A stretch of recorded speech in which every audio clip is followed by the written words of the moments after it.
a, a empezar. El día de ayer les dejé que leyeran para hoy lo que era la parte de las escuelas intermedias. ¿Lo leyeron?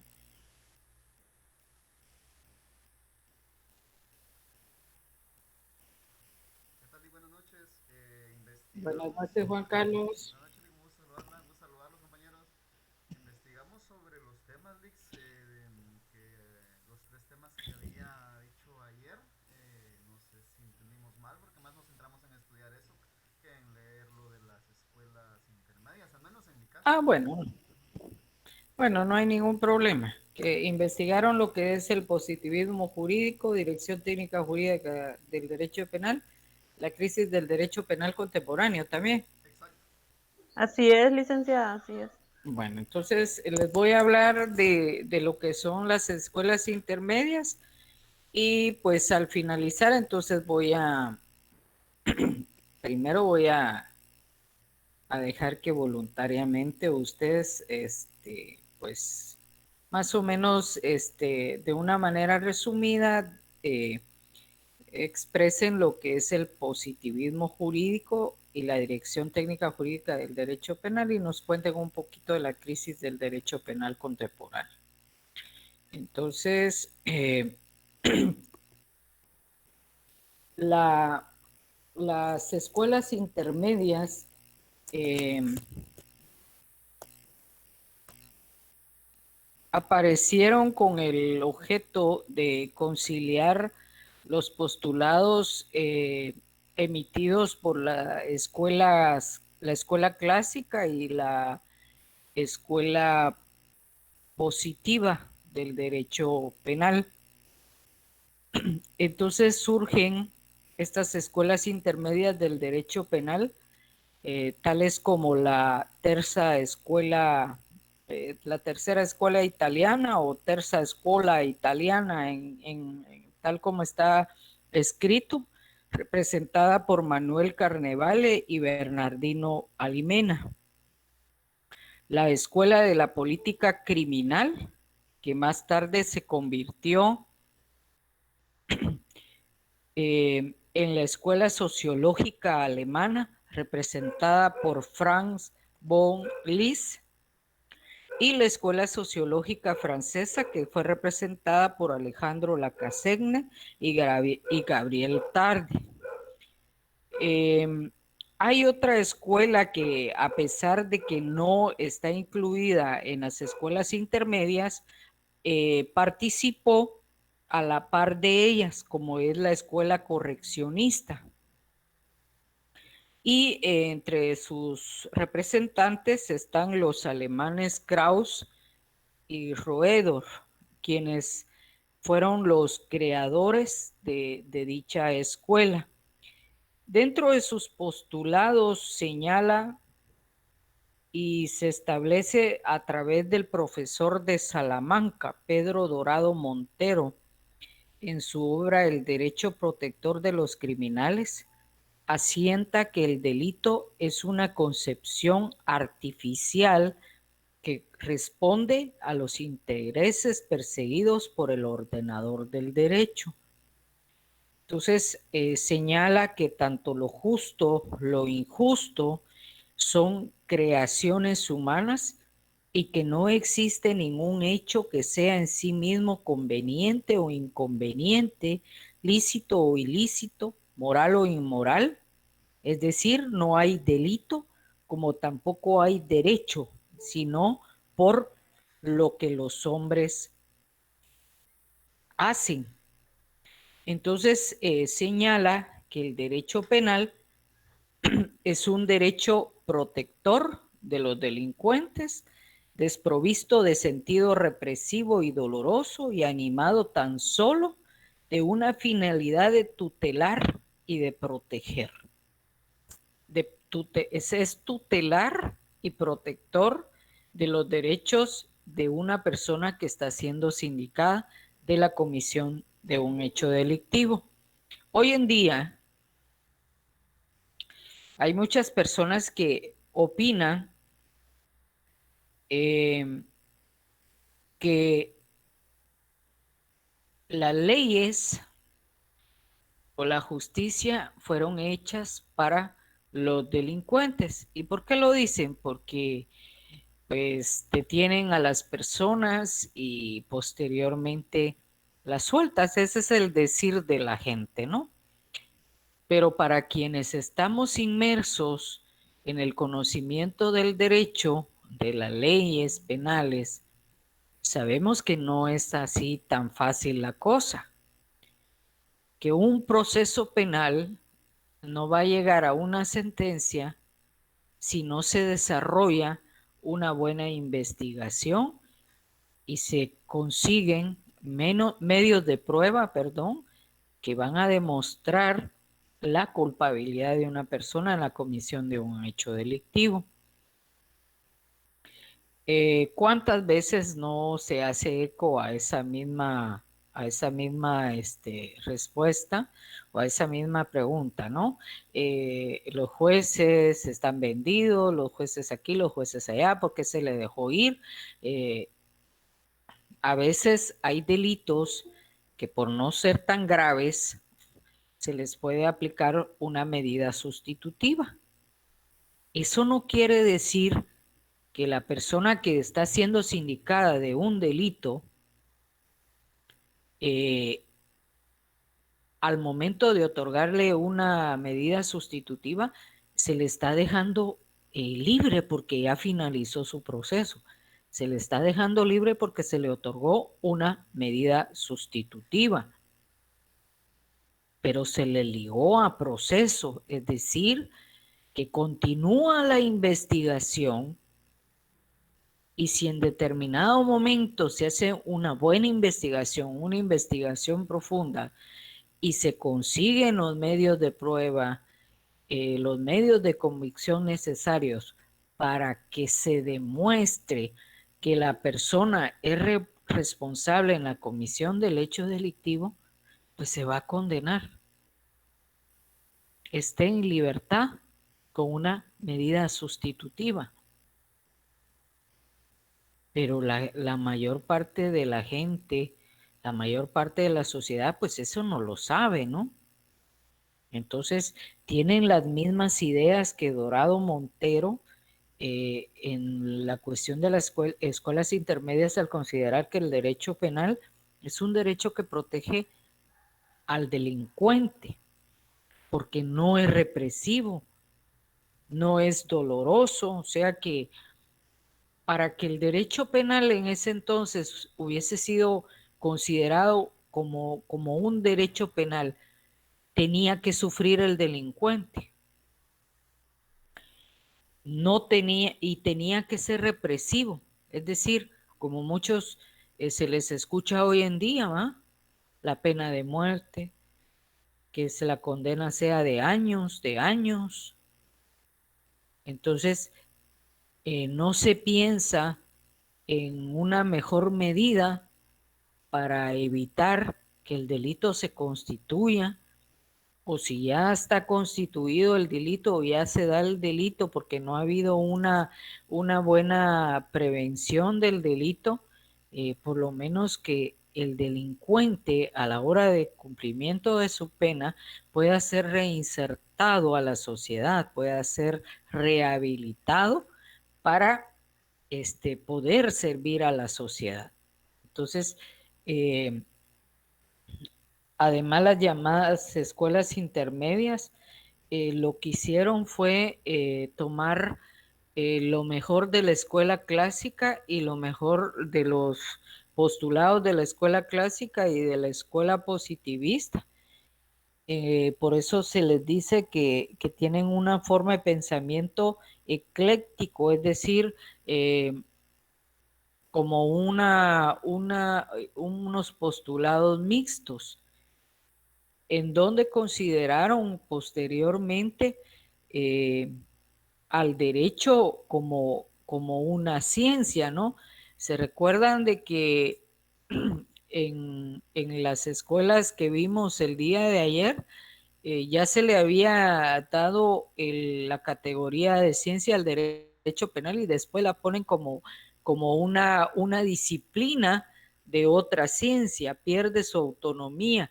Aquí la vuelve a ganar y da pie al inicio del derecho penal contemporáneo en el siglo XX. ¿Alguna pregunta?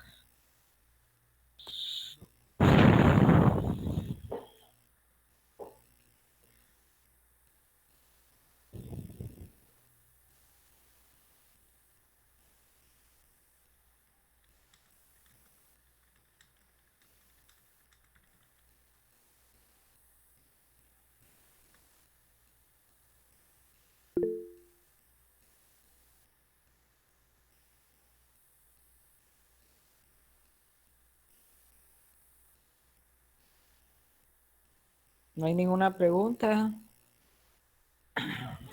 Hola, Lick, buenas noches. Por el momento Buenas no. noches. Bueno,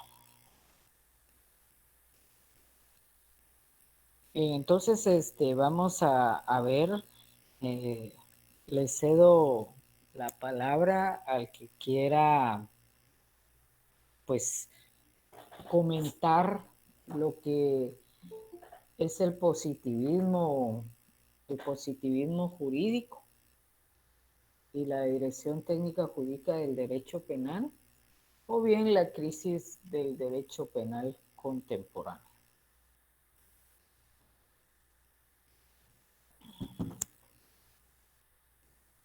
Alguien que quiera participar, y si no, pues voy a tener yo que señalar así. Buenas noches, pido la palabra. Diga, Juan Carlos. Lo que, de lo que pude entender de lo que se investigó, el positivismo jurídico entiendo que es una escuela del derecho penal cuyas características ya vimos en la clase anterior. Ujú, La dirección técnica jurídica, por lo que entiendo, es una escuela naciente, ¿no? En la cual las ujú, principales características que defiende son el análisis del derecho penal desde el mismo derecho penal, es decir, sin tomar en cuenta cuestiones filosóficas o cuestiones de moral o cuestiones ajenas a las normas que ya están establecidas.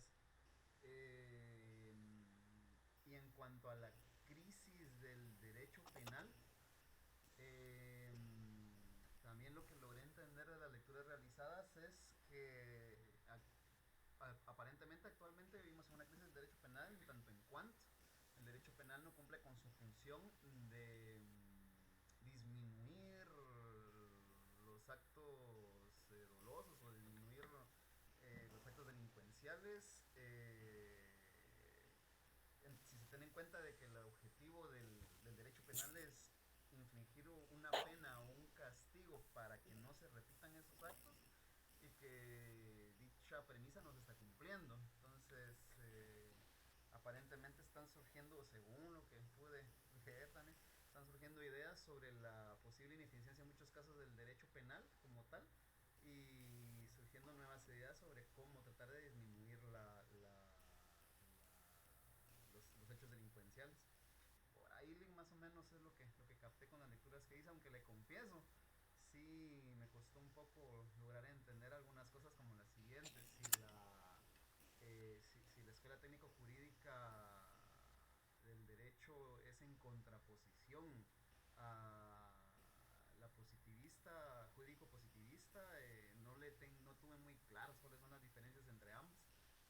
Eh, pero bueno, eso es lo que le puedo comentar, Lick. Muchas gracias. Gracias, Juan Carlos. ¿Alguien más?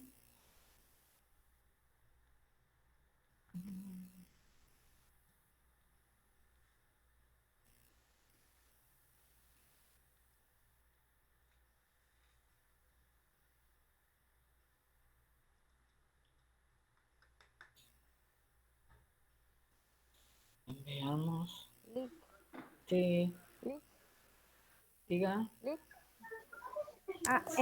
Con la escuela, con el positivismo penal, yo le entendí que, por ejemplo, solo se basa en las normas y leyes y que, por ejemplo, no tiene nada que ver con la moral, la ética o lo filosófico.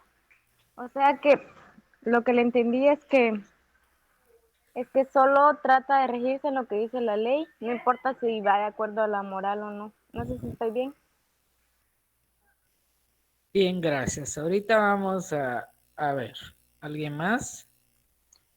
Licenciada, yo sobre el positivismo jurídico entendí que es lo, como abogado lo vamos a practicar, cómo vamos a hacer esos procedimientos.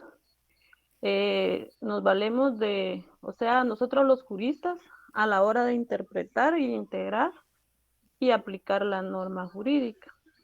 O sea, le entendí yo que nos basamos en los fundamentos de decir el artículo tal, por ejemplo, el artículo 12 de la Constitución, lo vamos a integrar con otro tal vez del Código Penal, por decirlo así, Ujú. que son los derechos de peticiones de las personas. Por ejemplo, o sea, como abogados vamos a integrar las leyes. Eso fue lo que yo entendí del positivismo jurídico. Gracias. Bien, no están tan equivocados. Cuando se habla de positivismo jurídico, se habla de lo que se realiza hoy en día en cuanto al análisis de las leyes, de la interpretación de las leyes. ¿Cómo vamos nosotros a aplicar las leyes o las normas jurídicas a determinados casos que tengamos a la vista o se nos presente? Entonces, dentro de los, vamos a decirle así, postulados eh, de lo que es el positivismo jurídico, o más bien que tiene mucha relación cuando se pone el positivismo jurídico y la dirección técnica jurídica del derecho penal. O sea, se habla más no de un positivismo jurídico, sino de un tecnicismo jurídico. Y señala que la labor del derecho penal es la construcción de institutos y sistemas jurídicos dentro de un orden legal preestablecido, el cual no es posible enfocar ni criticar filosóficamente. Eh, para la concepción técnico-jurídico, el derecho penal debe considerarse como un sistema de preceptos y sanciones que se forma y vive necesariamente en el órgano político del Estado, nunca fuera del mismo. Entonces, si lo aplicamos a la actualidad, hablamos de que el tecnicismo jurídico es el conjunto de normas que han sido creadas a través del Estado que en su momento vamos a aplicar a través de un análisis, a través de una interpretación de esa norma para poder resolver un hecho que se señala o no como delito. Aquí dice que se debe de considerar la interpretación o el análisis de una manera científica en la construcción de sistemas jurídicos. Entonces, ¿cómo vamos a resolver nosotros un caso? ¿Cómo vamos a condenar nosotros a una persona? Pues a través de un proceso penal, y a eso pues le llamaremos sistemas jurídicos. Es el camino que nos lleva a desarrollar un proceso, a determinar la inocencia o culpabilidad de una persona ante la sindicación de la comisión de un delito. Este tecnicismo jurídico dice que debe de enfocarse o debe considerarse como un sistema de preceptos y sanción. Entonces, cuando nosotros hablamos de preceptos, nos estamos refiriendo a los delitos Y si ustedes miran en el Código Penal o en cualquier norma penal, van a ver que hay delitos y ahí están establecidos no solo el contenido o los elementos que constituyen el delito, sino también de las sanciones que se van a imponer en el caso de que se cometan esos delitos. Y dice que se forma y vive necesariamente en el órgano político del Estado, nunca fuera del mismo, porque si empezamos desde la creación de la ley, la creación de las normas jurídicas empieza a través de uno de los 3 poderes del Estado aquí en Guatemala, que es el poder legislativo. ¿Y quién aplica esas normas jurídicas? El otro organismo del Estado, que es el organismo judicial, a través de la Administración de Justicia y de los jueces. Este señala como al derecho, le da primer grado al derecho positivo, o sea, lo pone como en primer lugar. ¿Por qué? Porque el derecho positivo son todas aquellas normas vigentes, son lo que se aplica a diario. Destaca que el ordenamiento jurídico debe de prevalecer sobre otros criterios, o sea, cuando un juez aplica o dice, bueno, este señor cometió un delito de asesinato, es porque así está estipulado, se cumplen los elementos del hecho encuadrándolos al delito del homicidio o del asesinato. No puede inventarse el juez o no pueden inventarse las personas que una acción que no es catalogada como delito en las leyes se le dé un nombre de delito. También el derecho penal debe interesar el conocimiento científico de los delitos y la aplicación de las penas. ¿Y eso cómo se da? A través de la interpretación, a través del saber diferenciar un delito del otro, conociendo sus elementos. La pena funciona para prevenir y readaptar. Bueno, eso sería ¿qué le diría? Lo excelente, ¿no? Que a una persona haya sido condenada, ingrese a cumplimiento de la condena impuesta y bueno, aquí ya no podría prevenirse, pero sí por lo menos readaptar a esa persona para que sirva al momento de salir a la sociedad y prevenir antes. Porque recuérdense ustedes que dentro de las características del derecho penal está estipulada la prevención y la rehabilitación.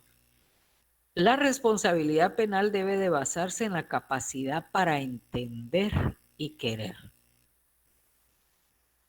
Una persona, ustedes, yo, que tenemos conocimiento de las leyes, sabemos que si golpeamos a una persona, vamos a tener responsabilidad penal en un momento determinado a través del delito de una lesión, de las lesiones o de una agresión. Entonces, cada persona de manera voluntaria va a escoger si comete un ilícito, va a ser sancionado a través de una pena por la responsabilidad penal que se le va a señalar, o bien ante la no comisión del delito. Las leyes están dadas y cada persona individual sabrá si hace lo que la ley dice o no hace lo que, bueno, perdón, hace lo que la ley señala como delito o hace cosas que la ley no señala como delito. Entonces, ahí le da un cierto albedrío a la persona de decir, ¿quiero hacerlo o no quiero hacerlo? Hay algunos delitos que se cometen muchas veces no por la voluntad de la persona, sino por otras circunstancias. rechaza el planteamiento de problemas filosóficos, que era lo que decía la compañera, ¿no? Aquí no es hacer estamos hablando de algo divino, de la moral, sino que estamos hablando de normas jurídicas vigentes, de un derecho positivo aplicable a la sociedad. No sé si les quedó claro.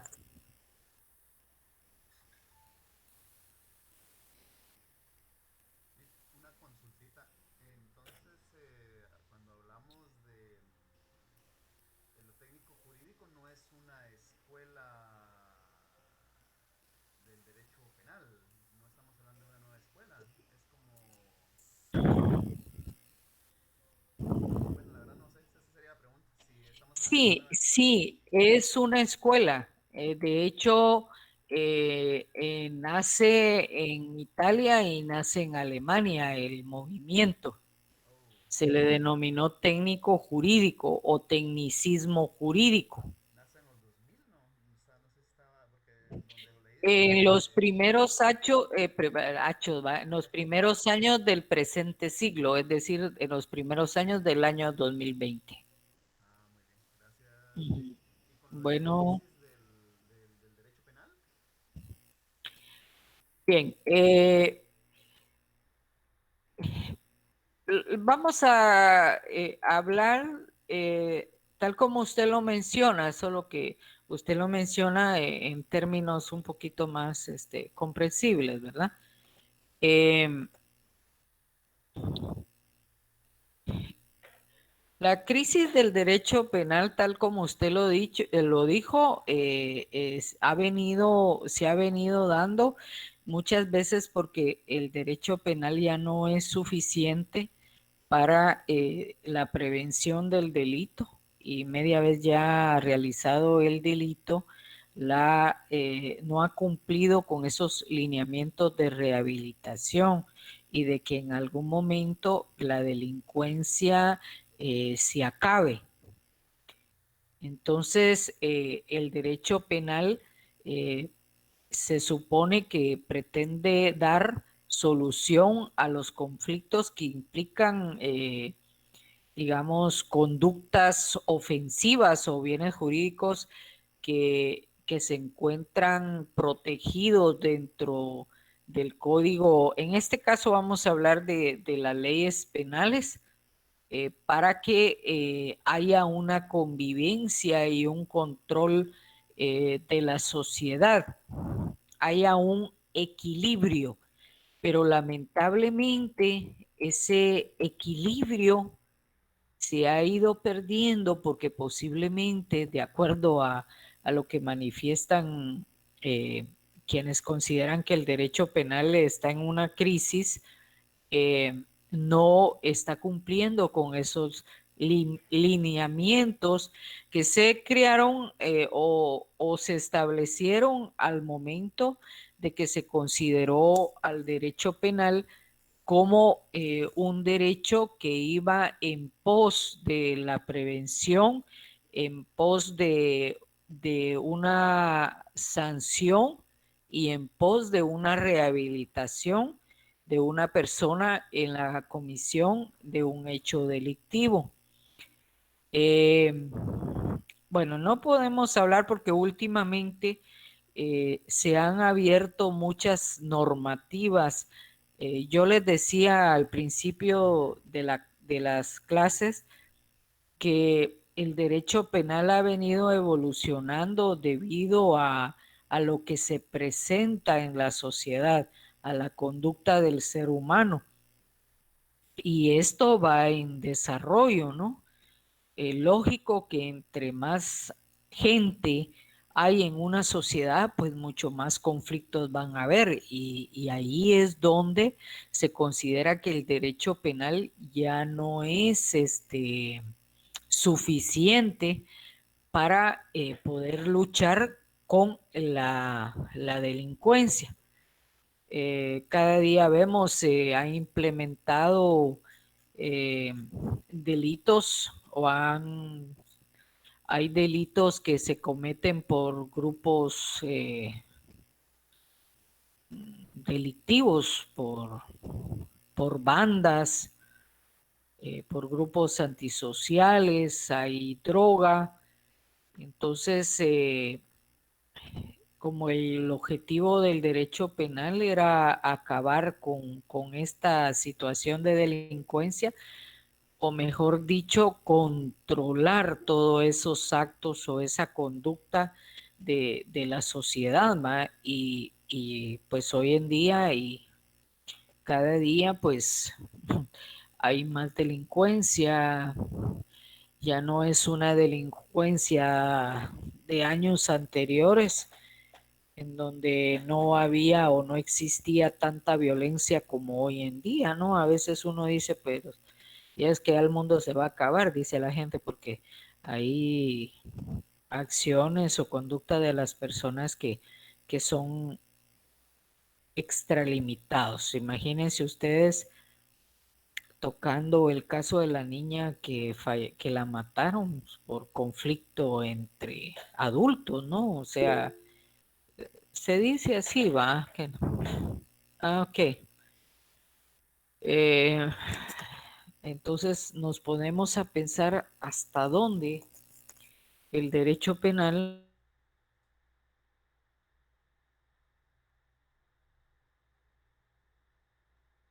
crímenes, los delitos fueran disminuyendo. Pero yo creo que quienes tenemos que cambiar somos nosotros, no el derecho penal, ¿verdad?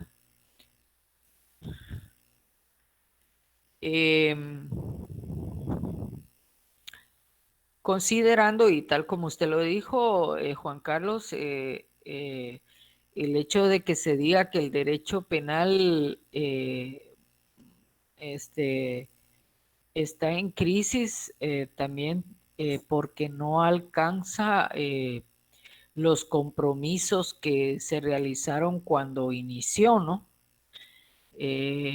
Los niveles de violencia van acabando con el sistema que está establecido. No hay un control en cuanto a quienes ejercen, digamos, el poder sobre la sociedad, podemos decir el Estado a través de la policía, a través de las distintas instituciones de la administración pública. Tampoco el derecho penal da una respuesta al problema de la reparación de los daños causados por el delito, ¿verdad? Hablábamos hace unas clases anteriores de la reparación digna que ahora se aplica en algunos delitos cuando se ha ocasionado un daño. Entonces,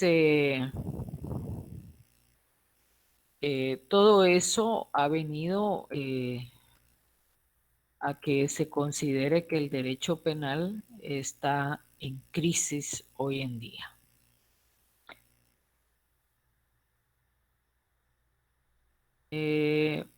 ¿Alguien más que quiera opinar o que le haya generado alguna duda?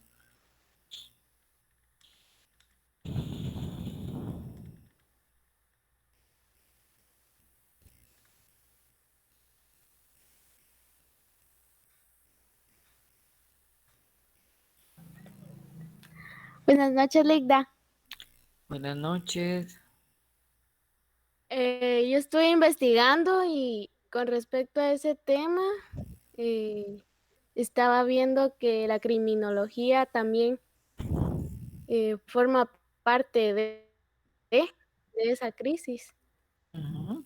Entonces, estaba viendo que la criminología es como una gran ayuda para el derecho penal, porque ambos casi que coinciden en resolver esos problemas emanados de los conflictos entre las personas. Ujú.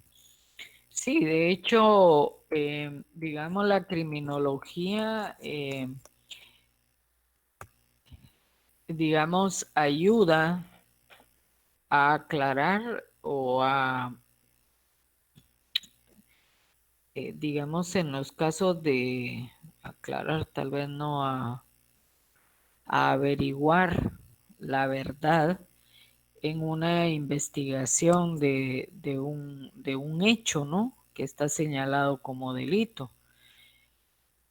Yo más pienso que la crisis la tenemos las instituciones que, o la misma sociedad, que en muchos casos no deja aplicar tal como está señalada la ley, no se cumplen con los procedimientos. Por ejemplo, una persona que ha sido detenida por la sociedad ya fue condenada y recordemos que está el principio de inocencia, ¿no? Que hasta que no se le demuestre, o sea, se le condene en juicio, la persona es inocente, pero para mientras ya es culpable, pues, y a lo mejor no tiene nada que ver con la comisión del delito. Entonces, la crisis en sí, el derecho penal es un conjunto de normas jurídicas, pero quienes están detrás de todo eso, detrás de la creación, detrás de su aplicación, es la misma sociedad. Hola, licenciada, buenas noches. Buenas Eh, con noches. respecto a eso que dice usted que prácticamente el derecho penal está en crisis por la sociedad y todo eso, tiene mucha razón, Ujú. porque fíjese de que, de hecho, hoy estaba mirando un video donde una señora estaba denunciando porque el Ministerio Público no habían accionado de una manera correspondiente en cuanto a la violación que le hicieron a su hijo, que había pasado un lapso de 6 meses.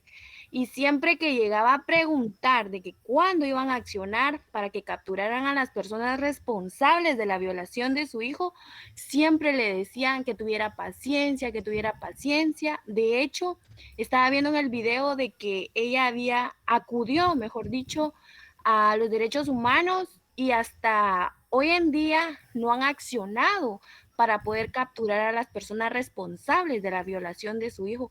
Entonces, ahí entraría muy bien eso que dice usted de la crisis del derecho penal, porque estas instituciones no cumplen con su trabajo de una manera eficiente. Entonces, realmente, como dice, hoy la sociedad está de una manera catastrófica porque no cumplen con su trabajo como debería de ser. La verdad de que ver estos videos como que consterna o constiernan a la población porque de por gusto delegan un trabajo que ellos no ejecutan de una manera que deberían de accionar de manera inmediata o de una manera correspondiente. Y la verdad que sí tiene razón con eso que dice usted. Simplemente era mi comentario, licenciada. Gracias, Nancy. Ah, Buenas Jacqueline. noches, Leida.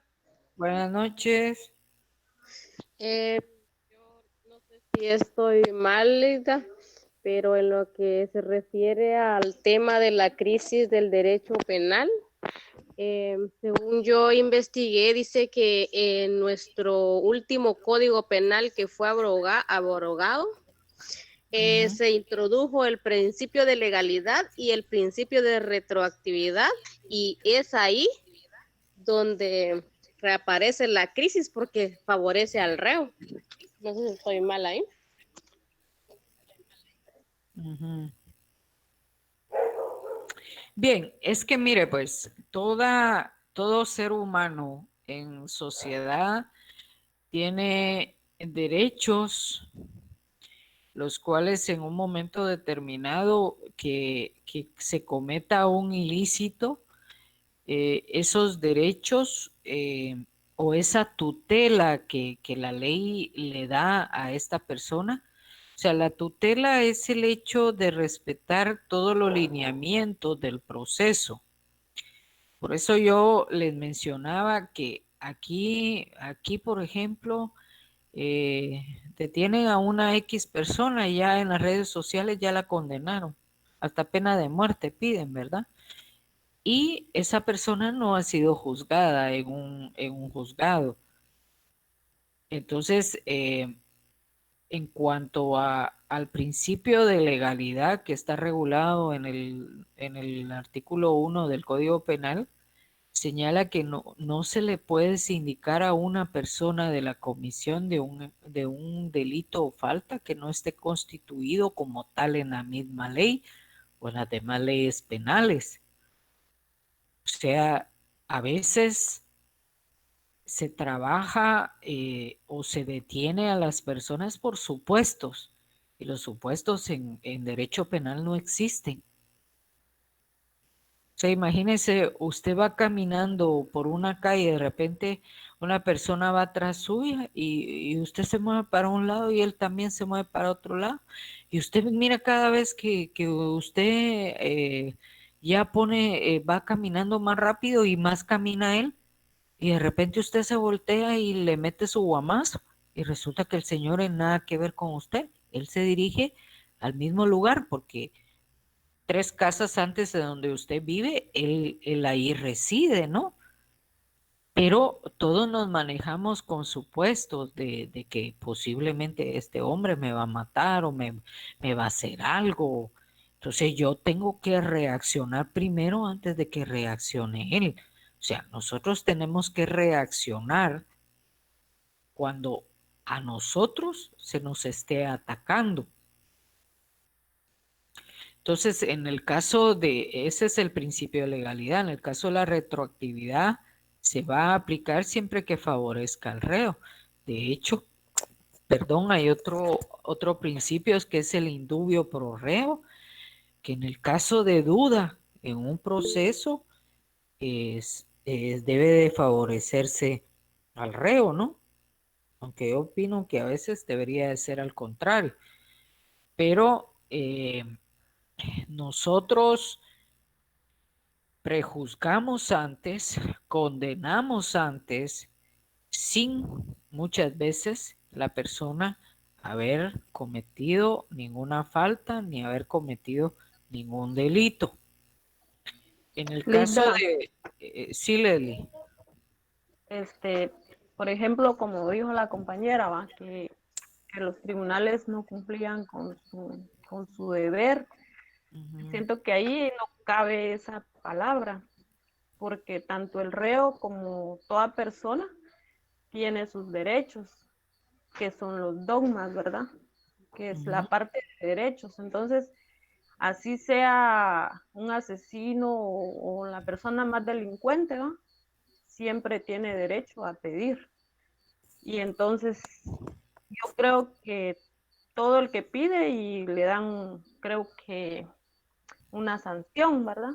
Que salen bajo un apercibimiento, ¿va? O sea, no encuentro la palabra ahorita, pero sí tiene la palabra adecuada. Entonces, salen bajo una fianza, pero yo creo que quedan bajo una investigación más a fondo, que ellos quedan como arraigados, que no pueden salir del país. No sé si me equivoco, Lito. Sí, mire, algo importante, vamos a ir paso a paso. En el caso de lo que dijo Jacqueline, en cuanto a que muchas veces las instituciones encargadas de administrar justicia no cumplen con sus funciones, no cumplen con sus obligaciones, eso viene también a provocar que en algunos procesos penales, por la falta de una investigación, profunda y de que esa investigación profunda se encuentre o se obtengan medios de prueba que van a servir para condenar al señalado en la comisión de un delito,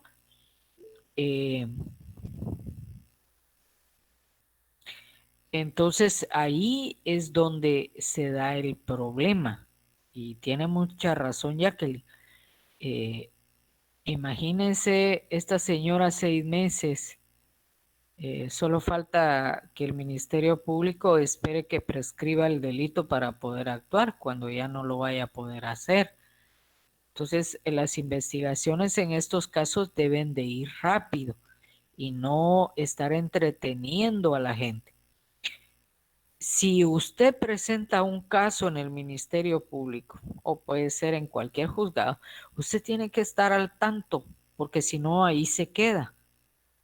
Entonces ahí están las deficiencias que incomodan a la gente y con razón, porque usted lo que necesita es que se le solvente su problema, que se le solucione su problema.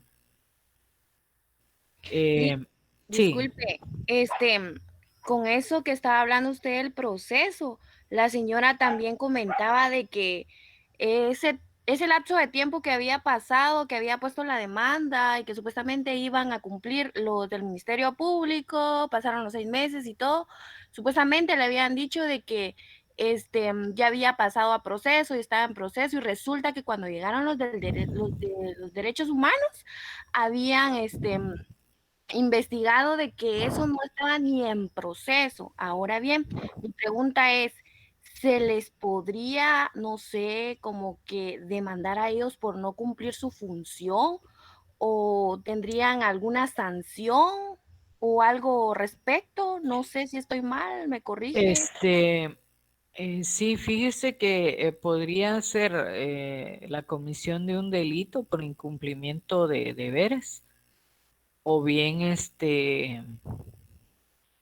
presentar una denuncia ante su régimen disciplinario, el régimen disciplinario del Ministerio Público para que ellos investiguen si existe responsabilidad o no de la persona que tiene a cargo este caso.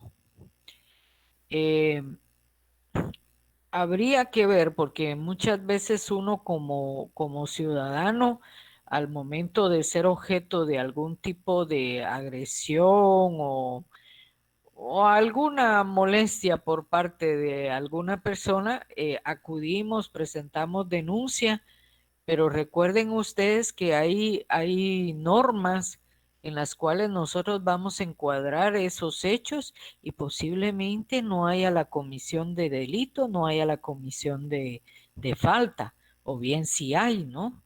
Pero todo eso tiene que ver y la mayoría de nuestra gente pues desconoce los procedimientos, desconoce las normas, ¿verdad?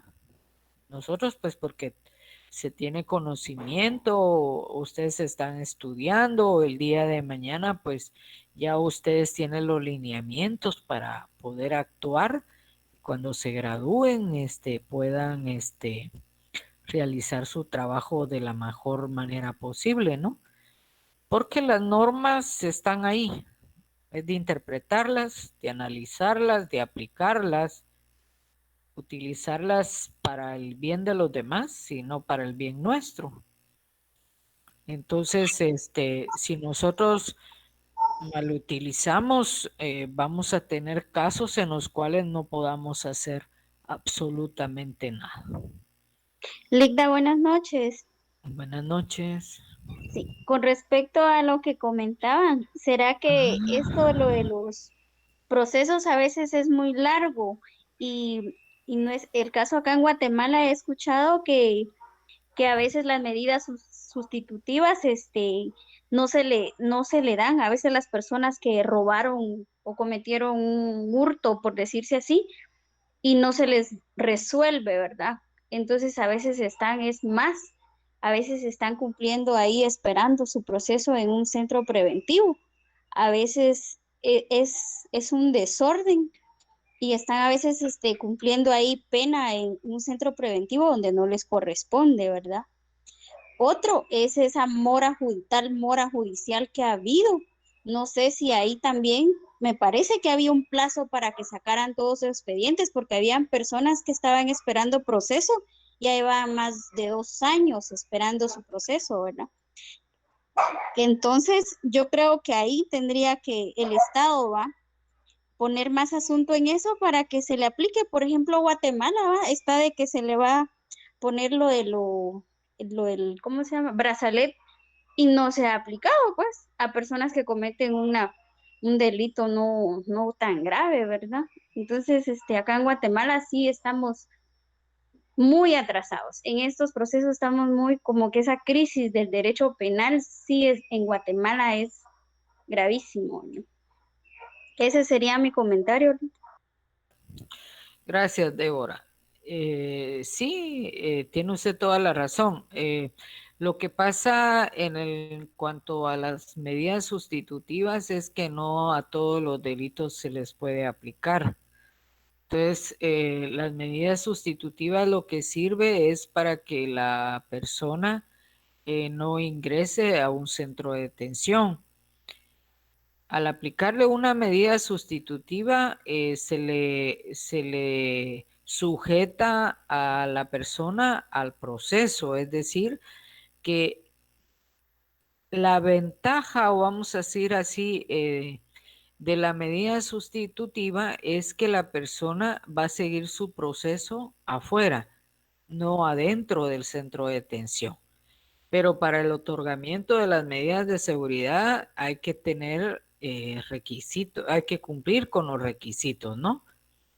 Que la persona demuestre que reside en el lugar y que eso, pues, lo que decía la otra compañera en la cuestión de arraigo, ¿no? Tiene ese arraigo, lo va a demostrar a través de señalar que su residencia la tiene dentro del domicilio o dentro del departamento, en este caso del Petén. Y que esta persona no va a obstaculizar, digamos, para que se llegue a la verdad. ¿Qué quiere decir esto? Que no tiene influencia o no tiene medios para poder, para poder impedir que la investigación continúe su curso. Y bueno, en cuanto a los procesos, ahorita con la cuestión de la pandemia, hubo una institución que estuvo planteando a la Corte Suprema de Justicia que se agilizara los procesos de aquellas personas cuyos delitos no son graves, ¿no? Y que pudieran habérsele otorgado una medida sustitutiva, o en el caso de los reos que estaban enfermos, que podían ser contagiados o adquirir la enfermedad y ponerse grave con el coronavirus. Pero eso, como usted bien dice, aquí en Guatemala todavía estamos crudos, ¿no? Falta mucho por hacer. Y pues el organismo judicial está creando juzgados, está buscando los mecanismos para acelerar que no haya mora judicial, pero también tenemos que tener en cuenta que nuestro país pues es un país en vías de desarrollo. Cuando hay dinero para una cosa no hay para otra, ¿no? Y entonces eso también hay que considerarlo. Licenciada, buenas noches. Buenas noches. Mire, yo estaba viendo en el Facebook sobre el presunto, bueno, más que todo la cabecilla de quién fue el que dio la orden del secuestro de la niña Berenice, la que se secuestraron en la noche del sábado pasado. Y estaba viendo que lo habían dejado en libertad por medidas sustitutivas. Ahora mi pregunta es, ¿por qué o qué medida sustitutiva le dieron a esa persona para que no estuviera pues pagando lo que hizo prácticamente? Porque para el delito de secuestro que él cometió yo considero que es algo muy grave, pero no entiendo por qué lo dejarían en libertad o cuál sería la medida sustitutiva que a él le dieron para dejarlo en libertad. Yo quisiera que usted me apoyara porque es algo así como que yo cuando vi eso dije, no puede ser. Y con lo que la crisis que estaba hablando usted del derecho penal, yo considero que también tiene que ver un poco en eso porque se hizo un arduo trabajo para que fuera detenido los responsables y pagaran y al final lo dejaran en libertad. Entonces yo quisiera saber qué va a pasar o qué sigue después de esto. Bien, Samantha, vamos a empezar. ¿Por qué lo detuvieron a él? Porque él fue el que secuestró o el que mandó a secuestrar a la niña. Ajá, ¿y quién dijo eso? En las noticias lo miré yo. Ajá, pero los periodistas son Ministerio Público. No. Lo subieron a una red, a la red informativa. Entonces yo ahí miré y decía que a él lo habían dejado en libertad, bueno, por medidas sustitutivas. Entonces yo quisiera saber cuál fue para que a él le dieran pues ese privilegio de salir. Mire pues, Samantha. Ustedes están empezando, como dije anteriormente, a conocer lo que es el derecho. Y las redes sociales, sobre todo las noticias aquí en Petén y en Guatemala también, dan una mala información. Y esa mala información trae como consecuencia a veces muchos hechos de violencia. En primer lugar, este señor, que si no estoy mal, que usted está señalando fue en Santa Ana. El señor lo detuvieron por el plagio secuestro de la niña. Lo detuvieron por portar arma de fuego de manera ilegal, o sea, no tenía licencia para portación de arma de fuego. Este delito tiene una medida sustitutiva. A él no lo podían detener por el caso de la niña porque no era ya delito flagrante. Lo que hablábamos ayer. Exactamente. Ajá. En ese caso, si hubiese sido detenido por plagio o secuestro, tendría que haber existido una orden de captura. Entonces, si usted puede, chequee en el momento de la detención, dice, el señor fulano de tal sospechoso, dice, pero eso lo dice el periodista, lo dicen las autoridades de gobernación. Entonces, cuando el Ministerio Público solicite al juzgado que está conociendo las órdenes de captura en contra de fulano, sotano y mengano, es porque ya tienen indicios o pruebas de una posible participación de las personas a las cuales se le está ordenando la captura. El problema aquí es que al momento de opinar, los periodistas, el señor gobernador, hasta el señor presidente dijo que en el caso de la niña de Melchor, que hasta el papá había una hipótesis que el papá podía haber sido el que la mandó a matar para no pagar pensión alimenticia. Entonces hay que tener mucho cuidado en no dejarse manejar por lo que dicen las redes sociales, por lo que dicen los periodistas, por lo que dice el señor gobernador, por lo que dice el comisario.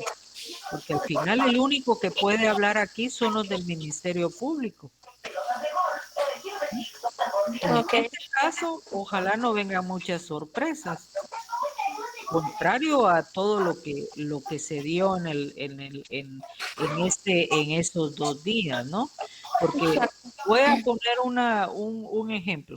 Capturaron a 2 personas ese día en la noche. Ajá. Dígame usted si ellos dieron la información. ¿Quién fue la que dio la información donde encontraron la niña? ¿Quién fue la que dijo dónde estaba la niña? No sé. Fue una La comadrona, tengo entendido. exactamente, no Fue fueron una esas mujer, sí dos sé, pero no personas sabía que que era la mujer. agarraron. Ajá. Entonces, ¿dónde está el estar involucrados esas dos personas? Si ellos sabían, ellos participaron, ellos sabían a dónde habían ido a dejar a la niña. Pero de quién se sabe dónde estaba la niña fue una tercera persona que no participó en el delito. Entonces, nosotros no nos debemos de dejar sorprender por lo que digan en las redes sociales, porque las redes sociales hasta nos pueden condenar. Está bien, licenciada. Bueno, bien, ¿alguna Gracias. otra pregunta?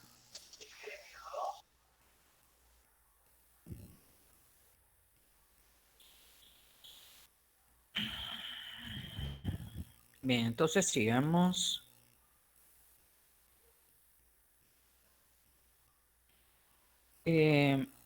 Veamos, vamos a pasar a las fuentes del derecho penal.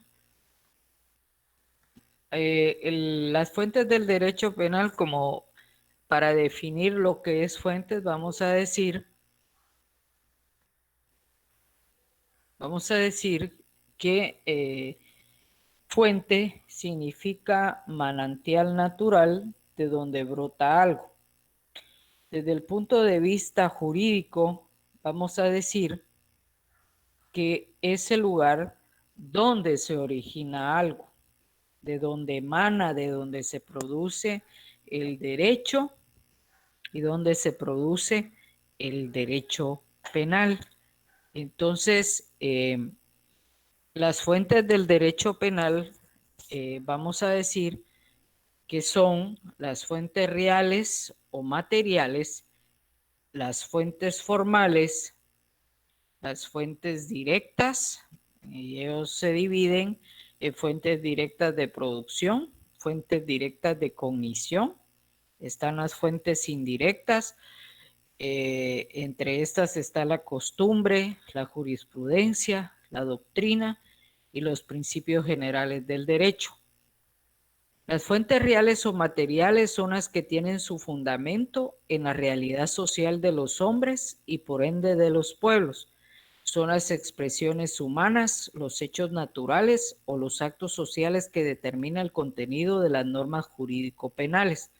Es decir, son las expresiones y manifestaciones socionaturales previas a la formalización de una ley penal. Entonces, volvemos al nacimiento del derecho penal, cuando las conductas de las personas o la conducta o la acción de la persona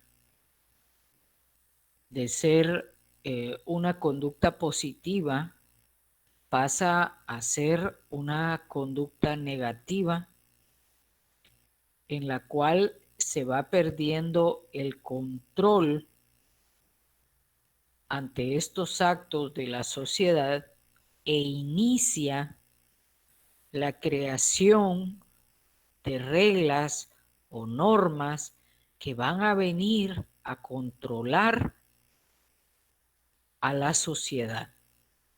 Van a venir a controlar la conducta negativa de la sociedad. Cuando llamamos conducta negativa, estamos hablando del delito, de las faltas.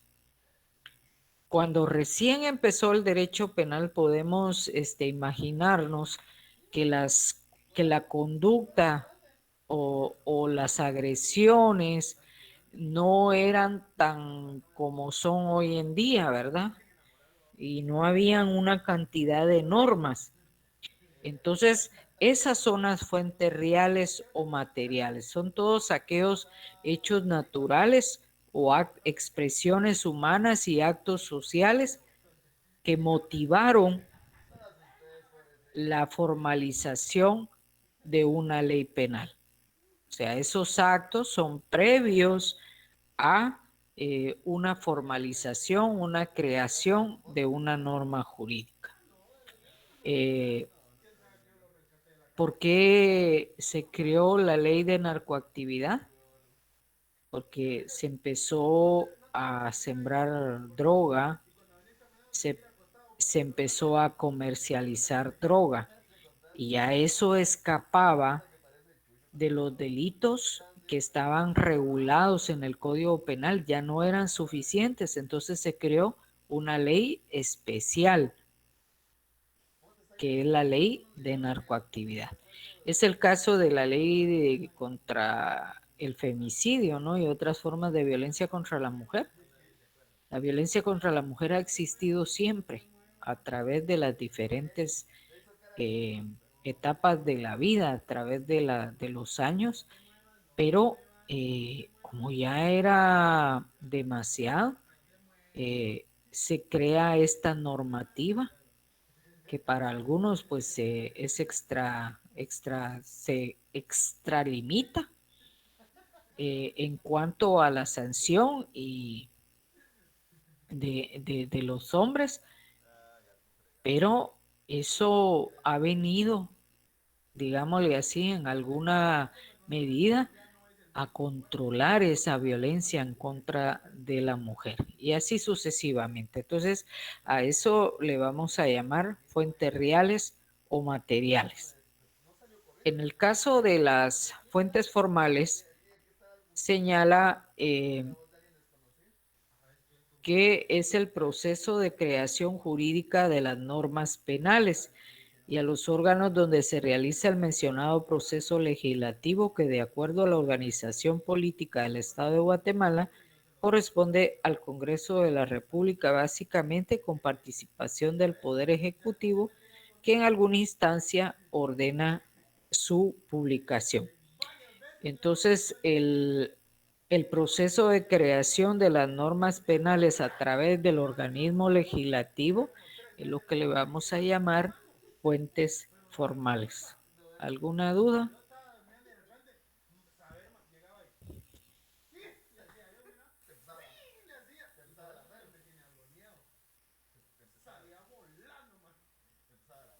No, Linda.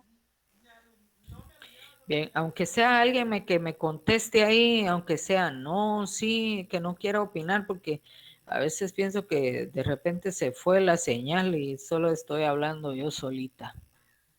No, Linda, no tengo ninguna duda. Va, gracias. Ligda, entonces, buenas noches. Buenas noches. Las fuentes formales son las que nacen en el organismo legislativo. Así es el proceso de creación.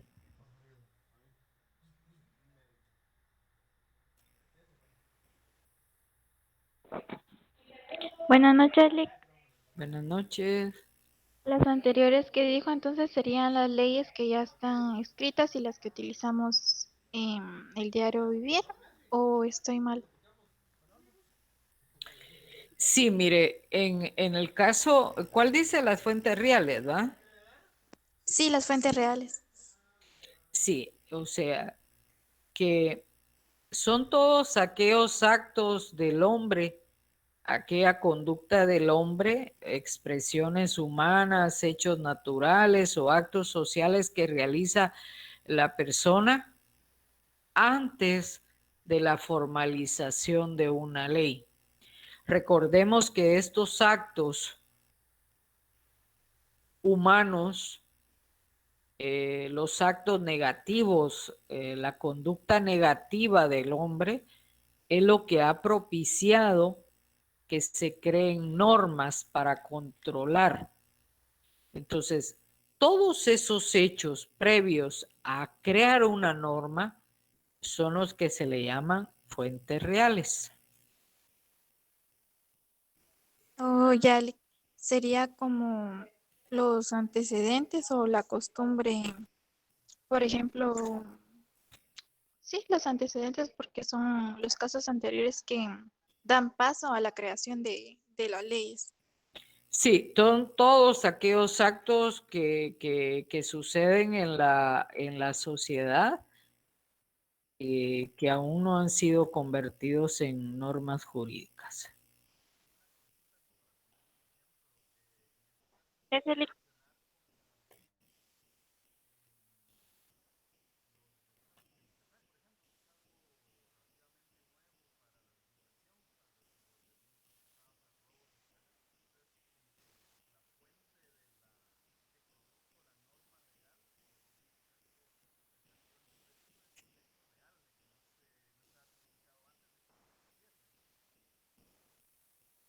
Sí, antes de que no existiera ley alguna, ¿no? Porque hoy en día, pues, hay normativa en el Código Penal en cuanto a esos delitos informáticos. Y no solo a nivel nacional, sino que también, bueno, a nivel interno, sino que también a nivel internacional. Pero podríamos decir, para dar un ejemplo, que todo lo que sucedió antes, todos esos actos, esas acciones que motivaron o esas conductas fueron las que motivaron la creación de la ley, que se da antes de la creación de la ley, antes de la formalización de la ley, a eso le llamamos fuentes reales o materiales. Bueno, bien, entonces veamos las fuentes directas. Son aquellas que por sí mismas tienen la virtud suficiente para crear normas jurídicas con carácter obligatorio. Son aquellas de donde emana el derecho penal. La ley es la única fuente directa del derecho penal, por cuanto que solo ésta puede tener el privilegio y la virtud necesaria para crear figuras delictivas, las penas o medidas de seguridad correspondientes. Estas fuentes directas se dividen en fuentes directas de producción y fuentes de cognición del derecho penal. Dentro de las fuentes directas de producción son todas aquellas integradas por la autoridad que declara el derecho a través del organismo legislativo representado por el Congreso de la República, que es el lugar donde se producen las leyes. Por eso se le llama fuentes directas de producción. En primer lugar, porque la única fuente directa es la ley, y son fuentes, la ley la producen en el organismo legislativo a través del Congreso de la República.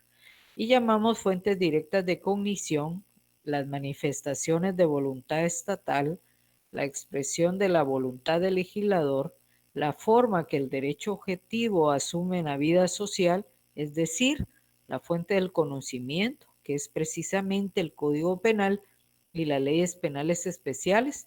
La única fuente directa del derecho penal es la ley. O sea, tenemos un procedimiento para aprobar una ley, desde que es una iniciativa hasta que se publica. ¿Y quién lo hace? El Congreso.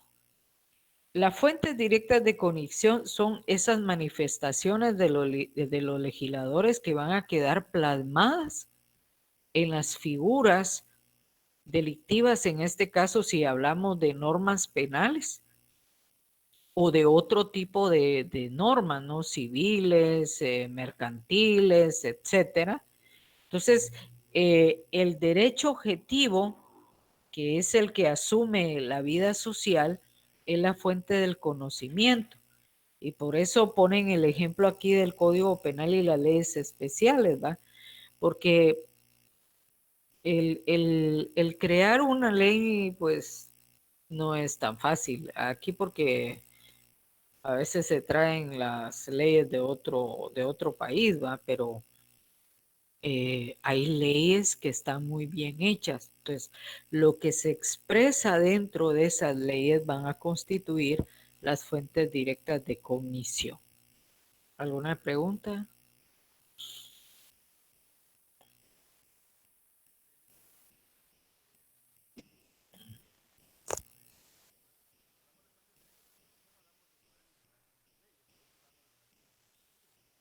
Así es.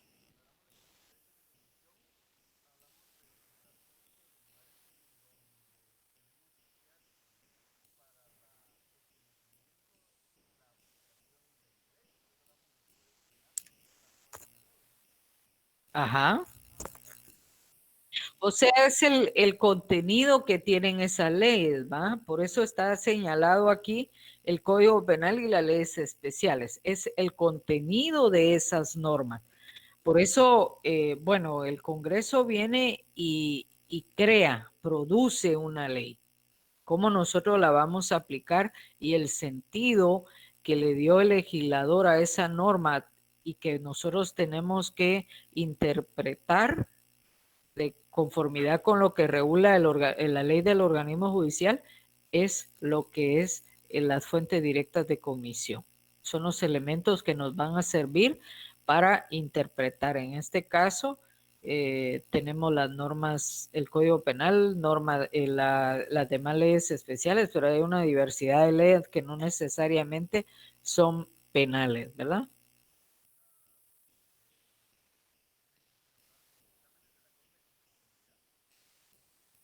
Son fallos.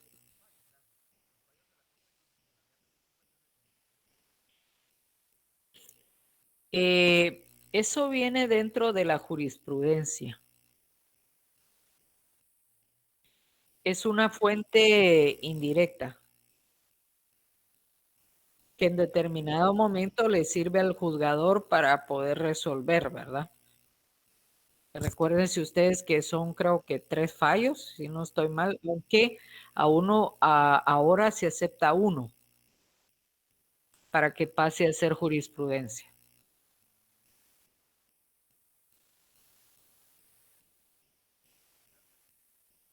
Bueno, bien, entonces hablamos de las fuentes indirectas. Son aquellas que solo en forma indirecta pueden coadyuvar la proyección de nuevas normas jurídico-penales. Incluso pueden ser útiles tanto en la interpretación como en la sanción de la ley penal. No pueden ser fuente directa del derecho penal porque por sí solas carecen de eficacia para obligar. Entre ellas tenemos la costumbre, la jurisprudencia, la doctrina y los principios generales del derecho. Es decir, ellos coadyuvan o ayudan a la proyección de las normas jurídico-penales, pero no pueden actuar por sí solas. La costumbre, como fuente del derecho general, es un conjunto de normas jurídicas no escritas impuestas por el uso. Actualmente, aceptar la costumbre como fuente del derecho punitivo sería entrar en franca contradicción con el principio de legalidad y de exclusión de analogía. Si recordamos que la analogía, bueno, nos recordamos que todavía la vamos a ver, la analogía en derecho penal no es aplicable y en el caso de que reclamemos la costumbre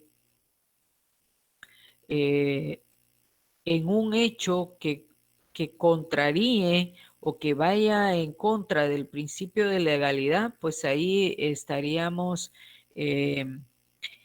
en una enorme violación a la ley, ¿verdad? Porque el principio de legalidad pues establece que media vez una acción no esté señalada como delito o falta, no puede ser sancionada, no se le puede sindicar a una persona.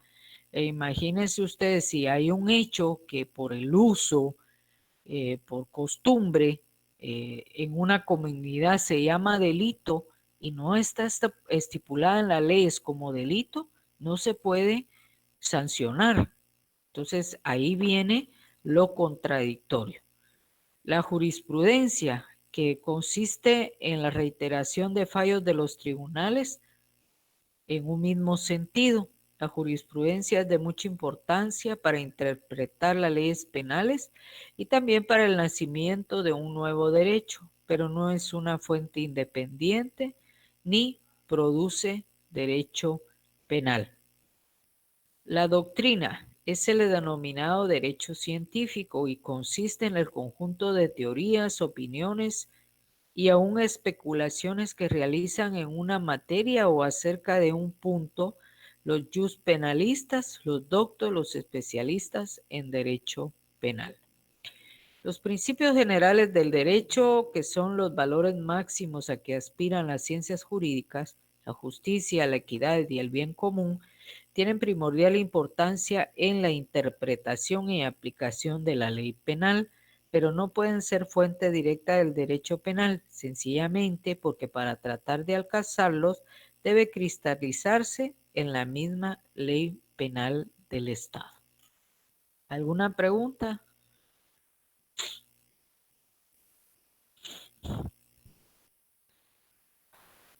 ¿O les quedó claro?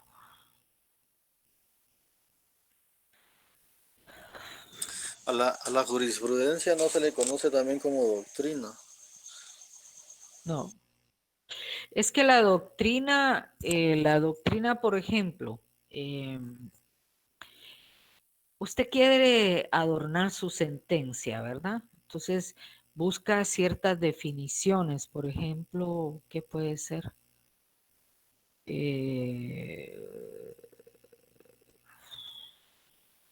Por ejemplo, en una sentencia donde se alegue el principio de presunción de inocencia. Entonces usted viene y va a los libros que tenga algún contenido en cuanto al principio de presunción de inocencia. Entonces usted viene de acuerdo al doctor fulano de tal o al ¿qué le podíamos decir? Al ¿Alguna teoría? tratadista. Sí, manifiesta que la presunción de inocencia se da en tales y tales y tales, ¿no?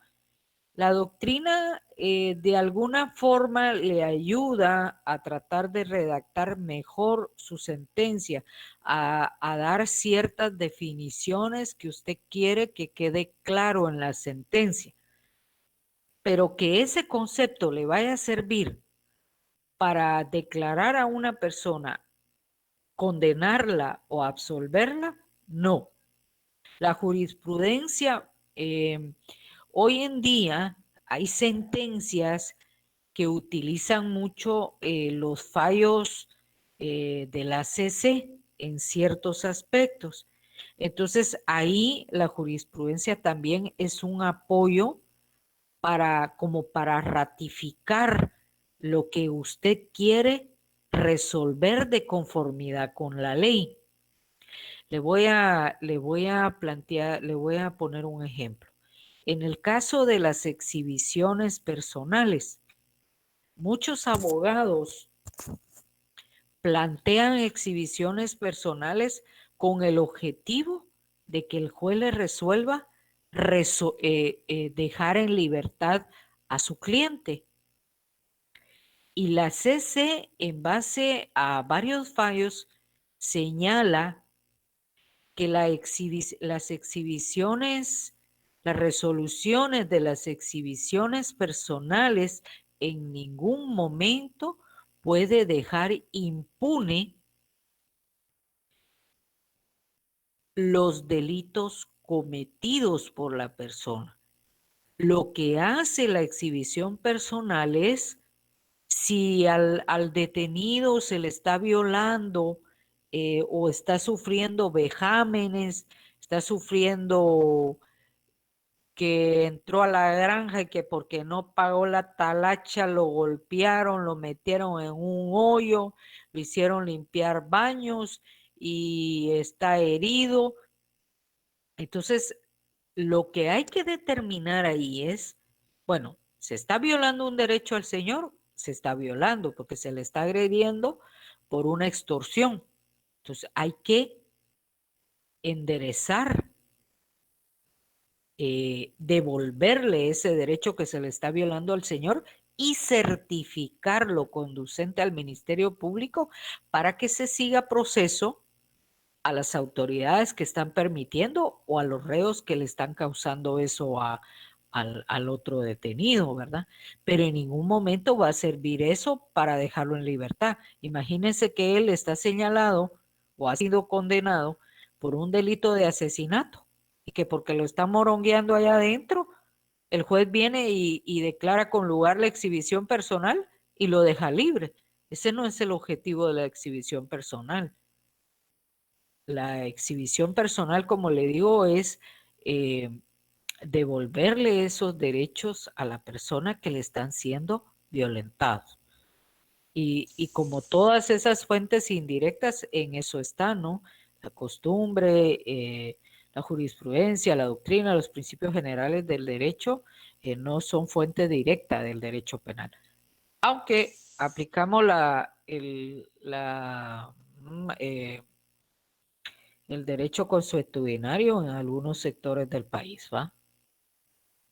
Licenciada, yo vi un caso de exhibición personal, pero no sé si también será el mismo, de este último juez, Maynor Moto, que él alegaba exhibición personal porque en la orden de allanamiento la dirección de su casa no coincidía, más sin embargo siempre el MP y los policías creo que entraron a su casa y él alegaba que le habían violentado sus derechos personales.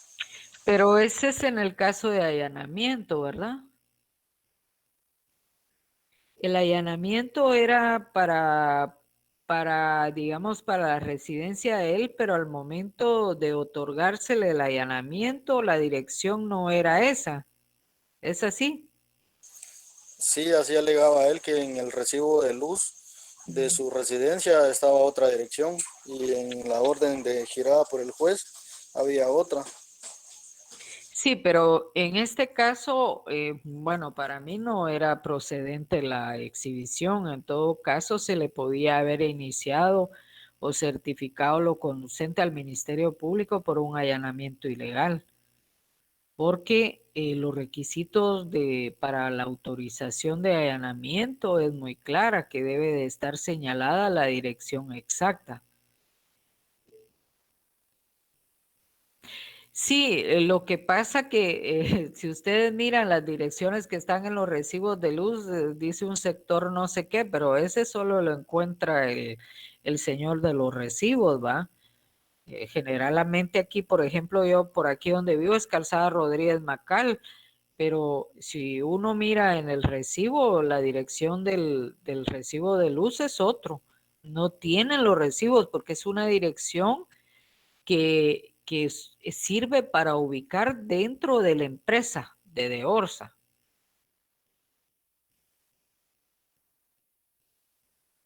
Ok, Eh, ya,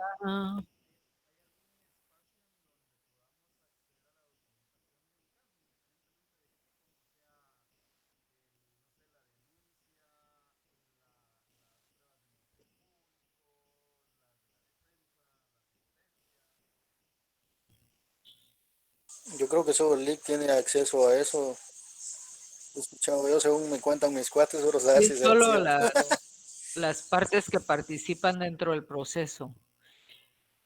Porque así como somos de curiosos, somos también un poquito chismositos. Y Lo van a podemos, publicar en el Facebook, de ahí no sí, conviene. y con ello echamos a perder los procesos. Fenecido es posible con fines de estudio. No le puedo decir, no puedo hablar por la institución del Ministerio Público y de los juzgados, ¿va? Pero supongo que ya los fenecidos sí he escuchado que por cuestión para estudio. El problema es que muchas veces por la misma situación en la que vivimos, por los nombres y todo que están en los procesos, es un poquito difícil, ¿va? A veces se dan, pero hay que quitarle los nombres y todo. ¿Por qué qué quería usted saber o averiguar?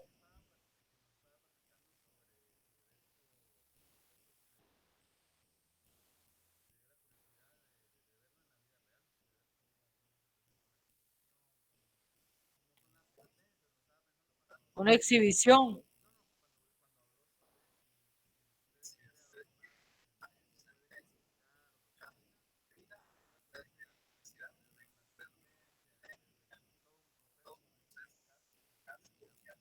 allá.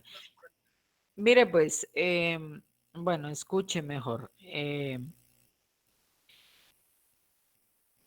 Eso del principio, yo le puedo, porque hay una sentencia en que yo tengo en mis manos, que se fue a apelación y fue confirmada la sentencia, en donde el juez de primera instancia uso de la doctrina.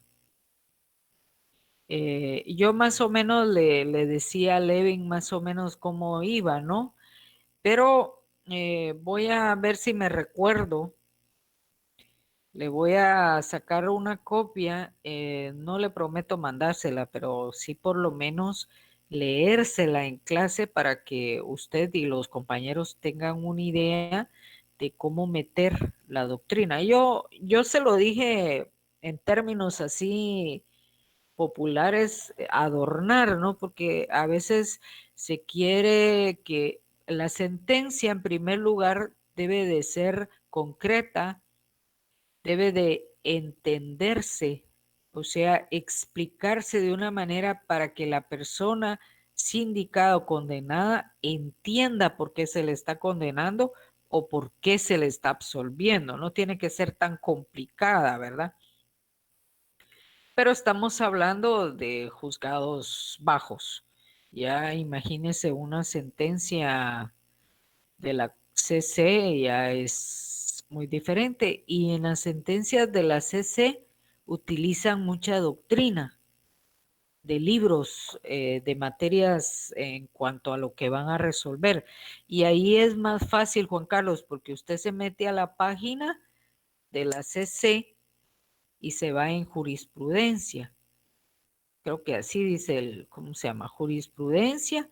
Y ahí en la parte izquierda, donde usted aplica jurisprudencia, le dice para buscar, puede ser por cualquier frase, puede ser por número de proceso. Entonces usted le pone en la frase cualquier cosa que una sentencia, una apelación de un delito X, y ahí le aparece todas las sentencias que han sido emitidas conforme a eso. Entonces, ellos muchas veces en sus resoluciones hacen uso de la doctrina y hacen uso de la jurisprudencia. Voy a ver si tal vez tengo chance mañana y le busco algunas y le pueden servir a los demás compañeros para que vean y se formen una idea de cómo va incorporada las fuentes indirectas a las sentencias, a la ley.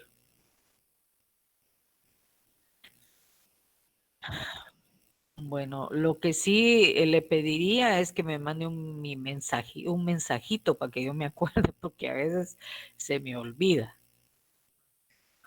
Entonces, si hay alguna otra pregunta. Buenas noches, Lick. Buenas noches. Fíjese que me surgió una duda.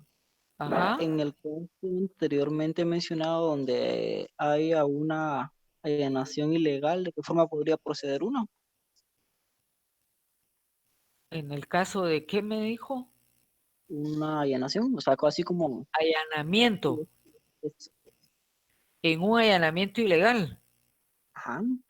Bueno, Y, esto se da cuando, digamos, alguna autoridad, policía, ministerio público o alguna otra institución ingresa a su casa sin su permiso y no tiene una autorización de juez.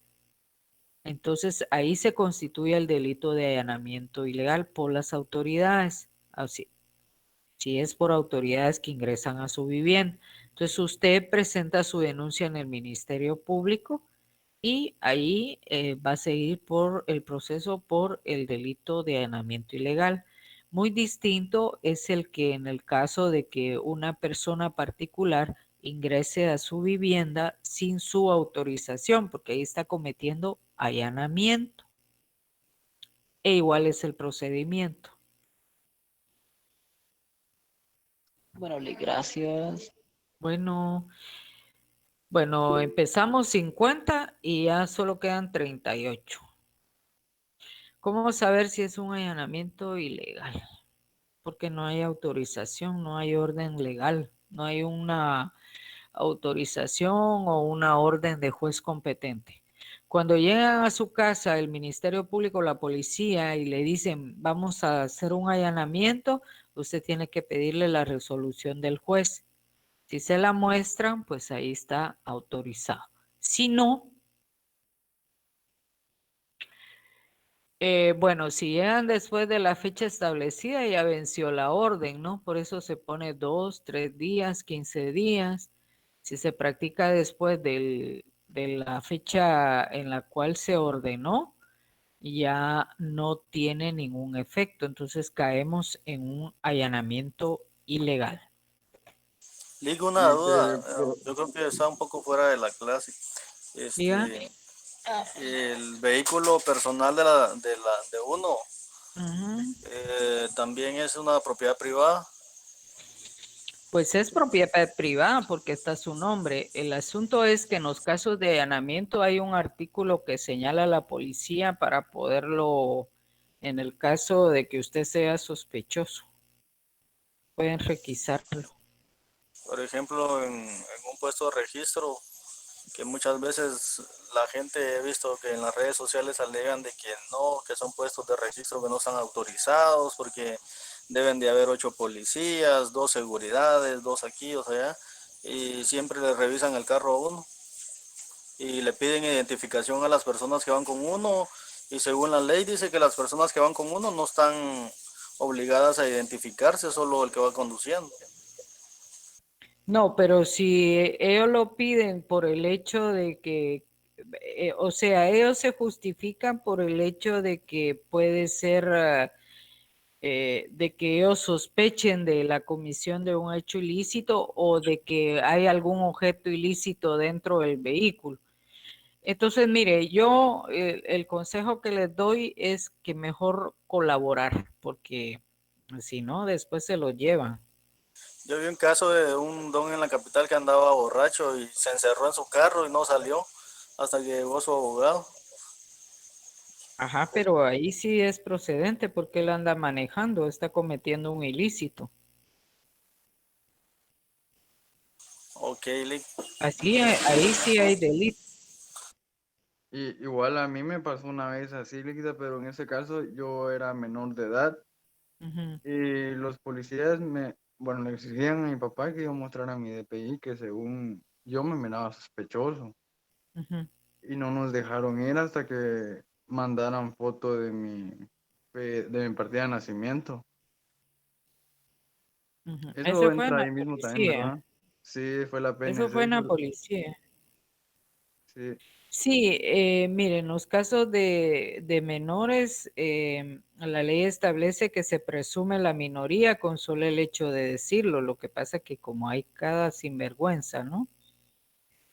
Que dicen ser, yo soy menor y resulta que cuando se le pide la certificación, el papá o la mamá presenta el DPI.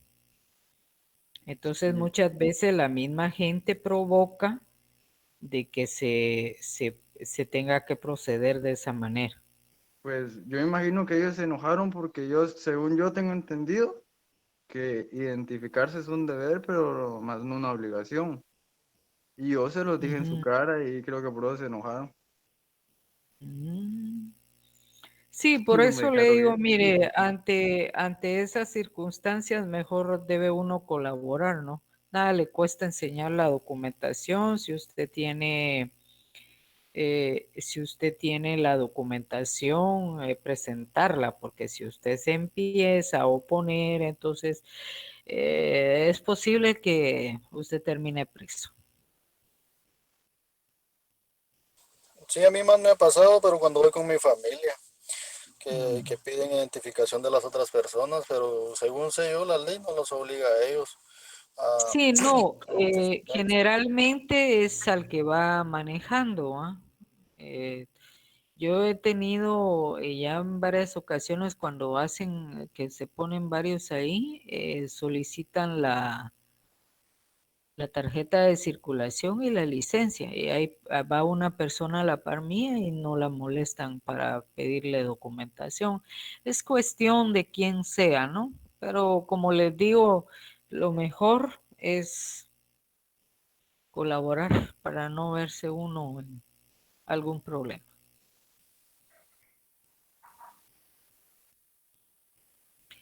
Bueno, jóvenes, finalizamos aquí. Feliz noche. Nos vemos primero Dios el día lunes próximo. Feliz noche, Lick. Gracias, Lick. Gracias, Buenas Lidia. noches. Feliz noche. Feliz noche a todos. Buenas Buenas noches. noches, licenciada. Buenas noches. Feliz noche, Buenas Ligda. noches. Feliz noche, compañeros. Noches.